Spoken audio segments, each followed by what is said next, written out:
की शुरुआत एक तूफानी रात से होती है। बिजली कड़क रही थी। जंगल के सबसे पुराने बरगद के पेड़ पर बूढ़ा उल्लू बाबा बैठे थे। उनके पंजे में एक सुनहरा चमकता हुआ बीज था। यह बीज कोई साधारण बीज नहीं है, इसमें सदियों की भूख मिटाने की ताकत है। लेकिन यह सिर्फ उसी के पास फलेगा जिसका दिल सोने जैसा साफ होगा। तभी झाड़ियों में हलचल हुई। कालू कौवा वहाँ छिपकर देख रहा था। अरे बाबा के पास वो क्या चमक रहा है? जरूर कोई खजाना है, मुझे कल पता लगाना होगा। उल्लू बाबा ने वो बीज अपनी झोली में छिपा लिया और उड़ गए। कालू देखता रह गया। जंगल में भयानक सूखा पड़ा था। रानो चिड़िया के घर में अनाज का एक दाना भी नहीं बचा था। उसके बच्चे गुड़िया और कुकू भूख से बिलक रहे थे। माँ, मेरे पेट में बहुत दर्द हो रहा है, मुझे कुछ खाने को दीजिए। मेरे प्यारे बच्चों, कुकू और गुड़िया, अपने नन्हे हाथों से अपने पेट को मत मसलो। तुम्हारी माँ का कलेजा फट रहा है। तुम्हें इस हाल में देखकर तुम्हारे पिताजी बाहर गए हैं। वो जरूर कहीं न कहीं से दाना ढूंढ लाएंगे। आसमान में उड़ते हुए पंछियों को ईश्वर कभी भूखा नहीं सुलाता। बस हमें थोड़ा धैर्य और विश्वास रखना होगा। आंसू पोंछ लो मेरे बच्चों, रात कितनी भी लंबी क्यों ना हो, सवेरा जरूर होता है। माँ, कल भी हम भूखे सोए थे, क्या आज भी हमें खाना नहीं मिलेगा? दूसरी तरफ कालू कौवा और गोरी कौवी के घर में ढेर सारा अनाज और फल जमा थे, लेकिन वो किसी को देना नहीं चाहते थे।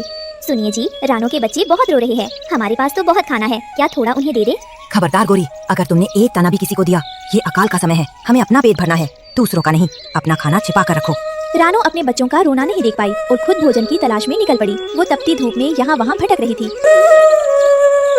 हे ईश्वर, आज एक माँ की ममता का इम्तिहान है। मुझे अपने लिए महल या सुख सुविधाएं नहीं चाहिए, मुझे बस इतना सामर्थ्य दे कि मैं अपने बच्चों की भूख मिटा सकूं। तपती धूप और सूखा मेरे पंखों को थका सकता है, पर मेरी हिम्मत को नहीं। बस 2 दाने अनाज के कहीं दिखा दे प्रभु, ताकि मेरे बच्चों की बिलखती आवाजें शांत हो सके। बेटी, ओ बेटी, मैं 3 दिन से भूखा हूँ, क्या तुम्हारे पास कुछ है? मेरे प्राण निकल रहे हैं। बाबा, ये एक टुकड़ा मुझे मिला है, मेरे बच्चे भी भूखे हैं, मैं क्या करूँ? रानो का दिल पिघल गया। उसने सोचा कि बच्चे तो फिर भी एक रात निकाल लेंगे, लेकिन ये बाबा मर जाएंगे। ये लीजिए बाबा, आप इसे खा लीजिए, ईश्वर मेरे बच्चों की रक्षा करेगा। उल्लू बाबा ने वो टुकड़ा खाया और अपनी झोली से एक चमकीला सुनहरा बीज निकाला। बेटी, तुम्हारी ममता महान है, ये साधारण बीज नहीं है, इसे अपने आंगन में लगा देना, ये तुम्हारी सारी भूख मिटा देगा। रानो घर लौटी। टुन्नू चिड़ा खाली हाथ वापस आ चुके थे और बच्चे रो रो कर सो गए थे। रानो ने वो बीज आंगन की मिट्टी में दबा दिया। रानो, ये तुम क्या कर रही हो? बच्चे भूख से सोए हैं और तुम बागवानी कर रही हो। टुन्नू जी, मुझे उस बाबा की आशीर्वाद पर भरोसा है, चलिए हम भी पानी पीकर सो जाते हैं। रानो ने बीज तो बो दिया था, लेकिन घर के हालात बहुत बुरे थे। बच्चे भूख से रोते रोते सोए थे, लेकिन रानो और टुन्नू की आंखों में नींद नहीं थी। रानो, मुझे लगता है हमने गलती कर दी। वो रोटी का टुकड़ा बच्चों को दे देते तो शायद उन्हें थोड़ी राहत मिल जाती। एक बीज से पेट कैसे भरेगा? टुन्नू जी, हिम्मत मत हारिए। मैंने सुना है कि जब हम अपनी जरूरत भूलकर किसी और की मदद करते हैं तो कुदरत हमें कभी खाली हाथ नहीं रहने देती। काश आपकी बात सच हो रानो। मैं एक पिता हूँ, बच्चों को ऐसे तड़पते हुए देखना मेरे लिए मौत से भी बदतर है। दोनों पति पत्नी एक दूसरे को सहारा देकर आंसू बहाते रहे। उन्हें नहीं पता था कि बाहर आंगन में मिट्टी के नीचे जादू शुरू हो चुका है। जब सब सो रहे थे तभी चमत्कार हुआ। जमीन के अंदर से सुनहरी रोशनी निकली। वह बीज तेजी से बढ़ा और एक बड़ा पेड़ बन गया। उस पेड़ पर पत्तों की जगह लंबी, पीली और गर्मा गर्म मैगी लटक रही थी। हवा में मसालों की खुशबू फैल गई। सुबह मसालों की महक से बच्चों की नींद खुली। उन्होंने बाहर देखा तो उनकी आंखें फटी रह गई। माँ, पिताजी, देखो, मैगी का पेड़, गर्मा गर्म मैगी। हे ईश्वर, ये तो चमत्कार है। उल्लू बाबा सच कह रहे थे। पूरे परिवार ने पेट भरकर स्वादिष्ट मैगी खाई। उनकी भूख और गरीबी मिट गई। मैगी की खुशबू कालू कौवा के घर तक पहुंच गई थी। कालू और उसका बेटा जग्गू कौवा झाड़ियों में छिपकर ये सब देख रहे थे। पिताजी, मुझे भी वो मैगी खानी है। रानो के पास इतना अच्छा पेड़ कैसे आया? चुप करो जग्गू, ये रानो इस पेड़ की हकदार नहीं है। आज रात हम ये पूरा पेड़ ही चुरा लेंगे, फिर हम रोज मैगी खाएंगे। रात को जब रानो का परिवार सो गया, कालू और गोरी कौवी वहाँ आए। उन्होंने जोर लगाकर उस जादुई पेड़ को जड़ से उखाड़ लिया। जल्दी करो गोरी, इससे पहले कि कोई जागे, इसे हमारे घर ले चलो। वो पेड़ लेकर उड़ गए। रानो के आंगन में सिर्फ गड्ढा रह गया। कालू ने पेड़ को अपने घर में लगाया और खाने के लिए मैगी तोड़ी। जग्गू ने जैसे ही मैगी मुंह में डाली, वह चिल्लाया, थू थू। पिताजी, ये क्या है? ये मैगी नहीं, ये तो कड़वे कीड़े बन गए हैं। ओए माँ, मेरा मुंह जल गया, ये तो कड़वे जहर जैसा है। लालच के कारण जादुई पेड़ की सारी मैगी कांटे और कीड़े बन गई थी। कालू का पूरा परिवार गया। रानो सुबह उठी तो देखा पेड़ गायब था। वह रोने लगी। तभी कालू कौवा, जिसका मुंह सूजा हुआ था, वह पेड़ वापस लेकर आया। रानो बहन, अपना पेड़ वापस ले लो। ये जादुई पेड़ सिर्फ सच्चे दिल वालों के लिए है। हमारे लालच ने इसे जहर बना दिया था, हमें माफ कर दो। कालू भाई, भूख सिर्फ पेट की नहीं, नियत की भी मिटानी चाहिए। जैसे ही रानो ने पेड़ को छुआ, वह फिर से स्वादिष्ट मैगी से भर गया। रानू ने कालू को भी माफ कर दिया और उसे एक कटोरी मैगी दी। इस कहानी से हमें सीख मिलती है कि लालच और चोरी का फल हमेशा कड़वा हो। सुंदरवन में भयानक सूखा पड़ा था। रानो चिड़िया का घर बहुत पुराना और टूटा हुआ था। अंदर सन्नाटा था, सिर्फ बच्चों के रोने की आवाज आ रही थी। माँ, मेरे पेट में बहुत दर्द हो रहा है, क्या आज भी हम भूखे ही सोएंगे? माँ, थोड़ी सी खिचड़ी दे दो ना। मेरे प्यारे बच्चों, मेरी आंखों के तारों, बस थोड़ा सा और इंतजार करो। तुम्हारे पिताजी टुन्नू इस समय जरूर कहीं से तुम्हारे लिए कुछ खाने को ढूंढ रहे होंगे। वो आते ही होंगे, तब तक ये गर्म पानी पी लो। इससे तुम्हारे छोटे पेट को थोड़ी शांति मिलेगी और तुम दोनों को थोड़ी देर के लिए लगेगा कि कुछ अंदर गया है। विश्वास रखो, माँ तुम्हें इस हाल में भूखा नहीं सोने देगी। दूसरी ओर कालू कौवा और गोरी कौवी अपने पक्के घर में ढेर सारा अनाज जमा करके बैठे थे। वे मजे से दावत उड़ा रहे थे। सुनिए, वो रानो आई थी उधार मांगने, मैंने उसे भगा दिया। अपना जमा किया हुआ खाना हम किसी को क्यों दें? बिल्कुल सही किया गोरी, इस सूखे में जो जिसके पास है वो उसी का है। हमें अपनी चिंता करनी चाहिए, दूसरों की नहीं। टुन्नू चिड़ा, रानो का पति हताश होकर सूखी नदी के किनारे बैठा था। उसे पूरे जंगल में एक भी दाना नहीं मिला था। हे भगवान, मैं कैसा पिता हूँ, आज भी खाली हाथ घर जाऊंगा। मेरे बच्चे भूख से मर जाएंगे। तभी वहाँ जंगल के राजा महाराजा मयूर मोर आते हैं। टुन्नू, तुम इतने उदास क्यों हो? महाराज, मेरे बच्चे भूखे हैं, मुझे कोई रास्ता नहीं सूझ रहा। महाराज मयूर ने सभी पक्षियों को बरगद के पेड़ के नीचे बुलाया। कालू, गोरी, रानो और टुन्नू सब वहाँ मौजूद थे।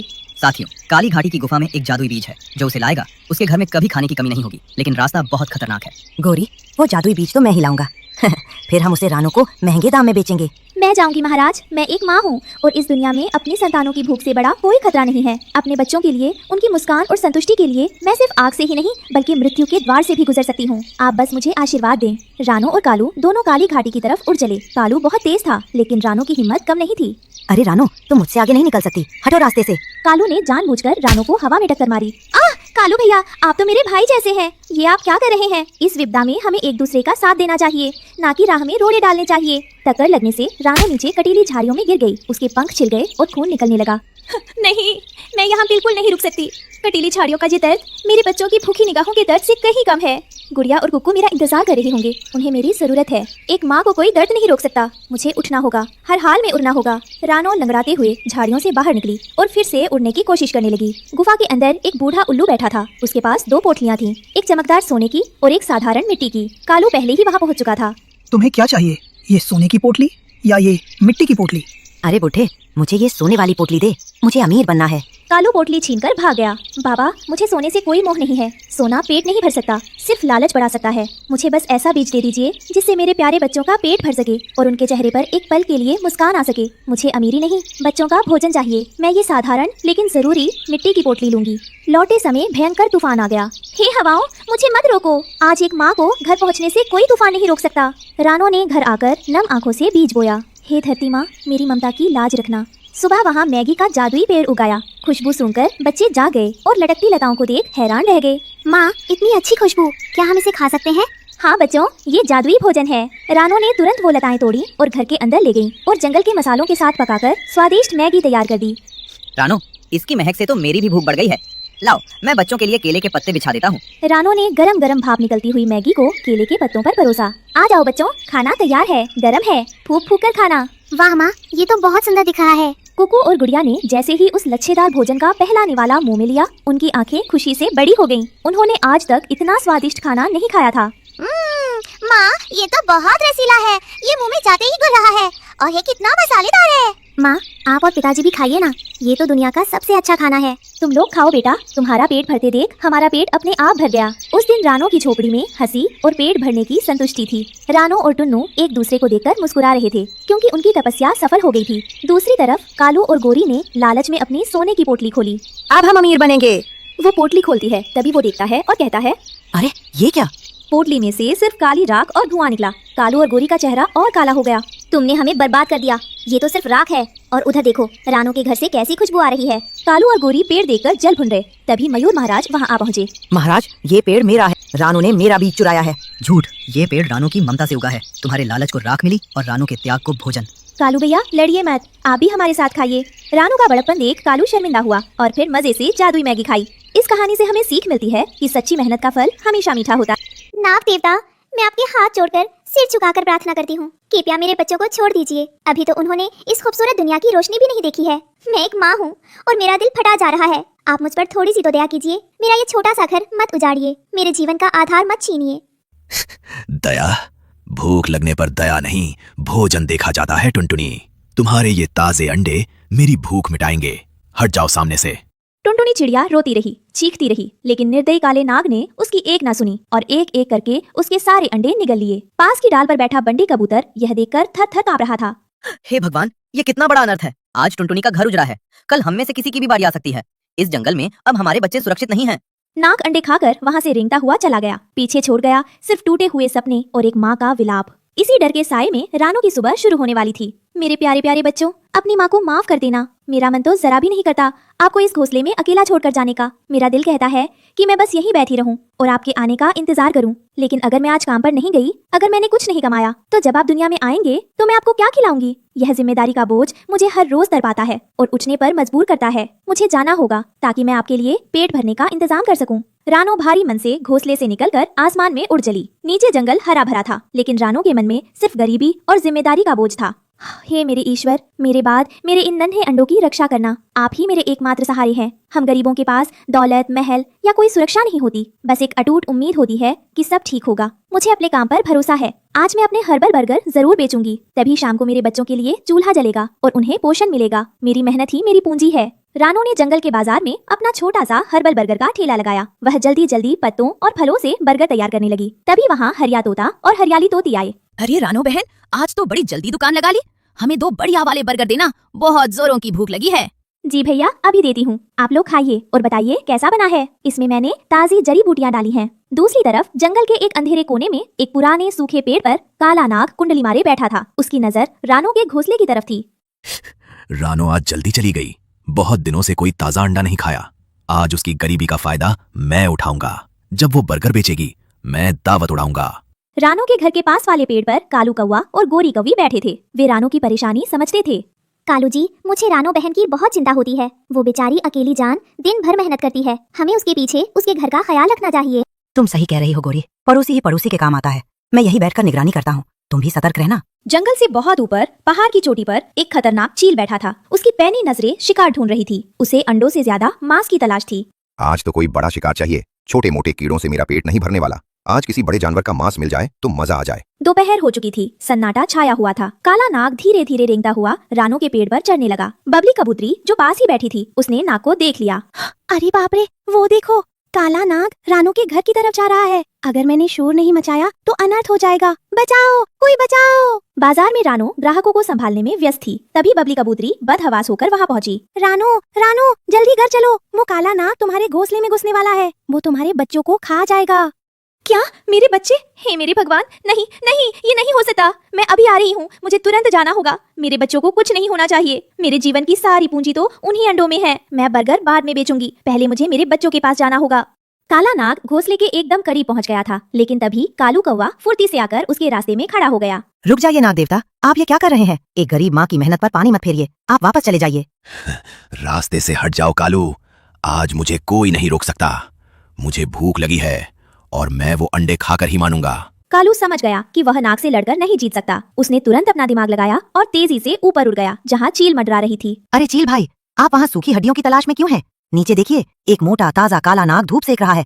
इतना मांस तो आपको हफ्तों तक नहीं मिलेगा। चील ने नीचे देखा और उसे मोटा नाग दिखाई दिया। वह बिजली की रफ्तार से नीचे झपटी। ठीक उसी वक्त रानो भी वहाँ पहुँच गई। आज तो शाही दावत होगी। चील ने अपने पंजों से नाग को जकड़ लिया। छोड़ो मुझे, बचाओ। नाग और चील गुत्थम गुत्था होकर झाड़ियों में जा गिरे और चील नाग को लेकर दूर उड़ गई। खतरा टल चुका था। रानो अपने अंडों से कर रोने लगी। उसके बच्चे सुरक्षित थे। कालू, गोरी और बबली सब वहाँ मौजूद थे। कालू भाई, गोरी बहन, आज अगर आप लोग नहीं होते तो मेरी दुनिया उजड़ जाती। आप लोगों ने साबित कर दिया कि अपने तो वो होते हैं जो मुसीबत में साथ दें। शुक्रिया मत कहिए रानो जी, जंगल में हम सब एक परिवार हैं। आपकी ममता जीत गई। उस शाम रानो ने एक भी पैसा नहीं कमाया था, लेकिन उसने दौलत से भी कीमती चीज, सुरक्षा और सच्चे दोस्त कमा लिए। जंगल में बहुत तेज हवा चल रही थी। रानो चिड़िया का घोंसला बहुत पुराना और कमजोर था। हवा के कारण उसके घोंसले की छत का एक हिस्सा टूट कर गिर गया। रानो अपने बच्चों को पंखों में छिपाकर रो रही थी। हे भगवान, ये आपने मुझ पर कैसी भयंकर परीक्षा डाल दी है। मेरे छोटे छोटे और मासूम बच्चे इस ठंडी हवा में बुरी तरह कांप रहे हैं। अगर कहीं आज रात बारिश शुरू हो गई तो मेरा ये पूरा घर, जो पहले से ही टूटने की कगार पर है, पूरी तरह बह जाएगा। मेरे पास तो इसे तुरंत ठीक करने के लिए एक भी मजबूत तिनका भी नहीं बचा है। मैं क्या करूँगी? रानो चिड़िया की आवाज सुनकर पड़ोसी बिंदिया चिड़िया वहाँ आती हैं। रानो बहन, आप चिंता मत कीजिए, हम सब मिलकर कुछ न कुछ उपाय करेंगे। बिंदिया बहन, मैं किस किस चीज का उपाय करूं? आप तो जानती हैं कि मैं कितनी गरीब हूं। मेरे पति टुन्नू तो भोजन की तलाश में बहुत दूर निकल गए हैं और यहाँ मेरे सर पर घर टूटने की तलवार लटकी हुई है। मुझे कुछ समझ नहीं आ रहा है कि मैं अपने बच्चों को कैसे बचाऊंगी। दूसरी तरफ कालू कौवा और गोरी कौवी कचरे के ढेर से चमकीली पन्नियां और पीले रंग का चिपचिपा मोम लेकर आए थे। वो एक साजिश रच रहे थे। कालू जी, ये पीली पन्नी और गोंद तो बिल्कुल सोने जैसा चमक रहा है। अगर हम इसे किसी को सोने की छत बताकर बेचे तो? बहुत बढ़िया दिमाग लगाया है गोरी तुमने। रानो चिड़िया का घर टूटा हुआ है, वो बहुत परेशान है। हम उसे ये नकली सोने की छत देंगे और बदले में उसका सारा जमा किया हुआ अनाज ले लेंगे। हाँ, वो भोली है, जल्दी मान जाएगी। चलो जल्दी से ये नकली छत तैयार करते हैं। कालू कौवा अपनी नकली सुनहरी छत लेकर रानो के पास पहुंचता है। वो छत धूप में सोने की तरह चमक रही थी। रानो बहन नमस्ते। मैंने सुना आपका घर टूट गया है, मुझे बहुत दुख हुआ। देखिए मैं आपके लिए क्या लाया हूँ। ये जादुई सोने की छत है, ये कभी नहीं टूटेगी और आपके बच्चों को हमेशा गर्मी देगी। सोने की छत? कालू भाई, ये तो वाकई बहुत सुंदर और कीमती लग रही है, पर आप तो जानते हैं कि मैं एक गरीब चिड़िया हूँ। मैं इसे खरीदने का सपना भी कैसे देख सकती हूँ? मेरे पास आपको देने के लिए तो कुछ भी नहीं है। अरे रानो बहन, हम तो पड़ोसी हैं। आप बस मुझे अपने बच्चों के लिए जमा किया हुआ 4 पोटली अनाज दे दीजिए। अनाज तो आप फिर जमा कर लेंगी, पर ऐसा मजबूत घर बार बार नहीं मिलता। रानो उलझन में थी। वो सलाह लेने के लिए अपने पड़ोसी हरिया तोता और हरियाली तोती के पास गई। हरिया भाई, हरियाली बहन, मुझे आप दोनों की सलाह चाहिए। कालू भाई मुझे मेरे पूरे अनाज के बदले सोने की छत दे रहे हैं। क्या मुझे ये सौदा कर लेना चाहिए? कम से कम मेरे बच्चे तो इस भयंकर ठंड से बच जाएंगे। रानो बहन, मुझे ये सौदा ठीक नहीं लग रहा। कालू कौवा इतना दयालु कब से हो गया? सोना बहुत महंगा होता है, वो सिर्फ थोड़े से अनाज के लिए आपको सोना क्यों देगा? हाँ रानो, आप जल्दबाजी मत कीजिए। अपनी मेहनत का अनाज ऐसे मत दीजिए। आप दोनों सही कह रही हैं। मुझे भी कुछ गड़बड़ लग रही है, लेकिन मेरे पास अब और कोई दूसरा रास्ता नहीं बचा है। अगर आज रात अचानक बारिश हो गई तो मेरे छोटे बच्चे भीगकर मर जाएंगे। एक माँ होने के नाते मुझे अपने बच्चों को बचाने के लिए ये बड़ा जोखिम उठाना ही पड़ेगा, भले ही ये धोखा क्यों ना हो। रानो ने अपनी ममता के आगे हार मान ली। उसने अपनी मेहनत से जमा किया हुआ सारा अनाज कालू को दे दिया और वो नकली छत अपने घर पर लगवा ली। कालू भाई, ये जो अनाज मैं आपको दे रही हूँ, ये मेरे बच्चों का पूरे महीने का भोजन था। मेरी आपसे विनती है, कृपया मुझे धोखा मत दीजिएगा और सच में ये छत मजबूत हो। अरे रानो बहन आप बेफिक्र रहिए, अब आप सोने के महल में रहेंगी। कालू अनाज लेकर उड़ जाता है और रानो ने अपने बच्चों को उस चमकती हुई छत के नीचे सुला दिया। उसे लगा कि अब सब ठीक हो गया है। शाम हो गई थी। बंटी कबूतर और बबली कबूतरी अपने बेटे किकी के साथ बैठे थे। तितली उड़ती हुई वहाँ आई। बंटी भाई, क्या आपने रानो का नया घर देखा? वो तो दूर से ही चमक रहा है, पर मुझे अजीब लग रहा है। उसमें से गोंद और मोम की बदबू आ रही है। गोंद की बदबू? अगर वो असली सोना है तो बदबू क्यों आएगी? मुझे लगता है रानो मुसीबत में पड़ने वाली है। हमें रानो पर नजर रखनी चाहिए। मौसम भी खराब हो रहा है। किकी तुम अंदर चलो। रात होते होते मौसम अचानक बदल गया। काले बादल घिर आए और तेज बारिश शुरू हो गई। रानो अपने घर में बैठी खुश थी कि छत उसे बचा लेगी। डरो मत मेरे प्यारे बच्चों, ये सोने की बनी हुई मजबूत छत है। मैंने अपना सारा अनाज देकर इसे खरीदा है। पानी की एक बूंद भी अंदर नहीं आएगी और हम सुरक्षित रहेंगे। लेकिन रानो नहीं जानती थी कि वो छत सिर्फ कचरे की पन्नी और कच्चे गोंद से बनी थी। बारिश शुरू होते ही गोंद पिघलने लगा और पीला रंग रानो और बच्चों पर गिरने लगा। देखते ही देखते हवा ने नकली छत उड़ा दी। अरे, ये छत तो गल रही है। हम फंस गए हैं। बचाओ, कोई मेरी मदद करो। रानो और उसके बच्चे चिपचिपे गोंद में बुरी तरह फंस गए और घर पानी से भरने लगा। चीख सुनकर हरिया, बंटी और बिंदिया तुरंत आए। उन्होंने बड़ी मुश्किल से रानो और बच्चों को बाहर निकाला और सुरक्षित जगह ले गए। मेरा सब कुछ लुट गया। मैंने अपनी ममता के कारण कालू की बातों पर विश्वास कर लिया और उसने मेरी इस मजबूरी का फायदा उठाया और मेरा सारा जमा किया हुआ अनाज ठग लिया। मैंने कितनी बड़ी गलती कर दी। अब मेरे बच्चों का क्या होगा? अगली सुबह बारिश रुक चुकी थी। जंगल के सभी पक्षी गुस्से में कालू कौवा के पेड़ के नीचे जमा हो गए। कालू और गोरी रानो का अनाज खा रहे थे। नीचे उतरो कालू, तुमने एक मजबूर माँ को धोखा दिया है। तुमने कचरे को सोना बताकर रानो का अनाज ठगा। आज तुम्हें इसका हिसाब देना होगा। सभी पक्षियों ने कालू को घेर लिया। डर के मारे कालू और गोरी ने बचा हुआ सारा अनाज वापस कर दिया। मुझे माफ कर दो, मुझे लालच आ गया था। मैं आगे से ऐसा कभी नहीं करूँगा। कालू भाई, आपने मेरा घर नहीं तोड़ा। आपने मेरे बच्चों को बचाने के लिए एक माँ ने जो भरोसा किया था, उस भरोसे को तोड़ा है। याद रखिए, कपट और धोखे से जो भी फायदा उठाया जाता है वो टिकाऊ नहीं होता। झूठ और धोखे से बनाया हुआ महल एक दिन बारिश में बह ही जाता है। इस कहानी से हमें सीख मिलती है कि मुसीबत के समय में लालच और दिखावे पर नहीं, बल्कि अपनों की सलाह और समझदारी पर भरोसा करना चाहिए।